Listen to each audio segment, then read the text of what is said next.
Guys good morning. आज म हजुरसँग आजको बिहानी कसरी बिताएँ भनेर सेयर गर्न आएको छु। आज चाहिँ मैले बिहान उठेँ, मुखसुख धोएँ, अनि कपडाहरू धोएँ, सुकाएँ, अनि पूजापाठ गरिसकेपछि चाहिँ म लागेँ अब कता लाग्छु भन्दा बारीतिर।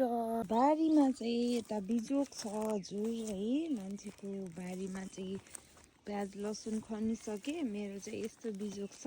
अनि हेर्नुहोस् त साथीहरू, यसो बारीतिर हिँड्दै गर्दाखेरि यस्तो राम्रो कति धेरै आँपहरू फलेको छ के। यता मेरो यो खालको आँप तपाईँहरूले देख्नु भएको छ कि नै? यो कुन जातिको आँप होला साथीहरू?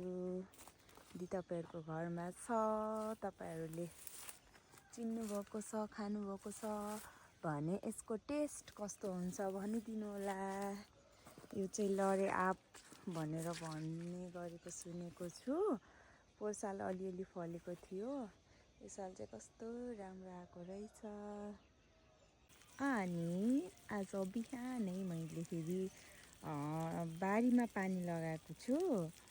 किन भन्दाखेरि यो लसुन खनेको बारीमा धनियाँ छोड्नु पर्यो भनेर चाहिँ बिहान बिहान पानीको फिरफिरे लगाएको छु।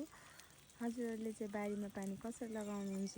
मैले चाहिँ यसरी पानीमा फिरफिरे जोडेर फिन फिन फिन फिन फिन फिन फिन नचाउँछु।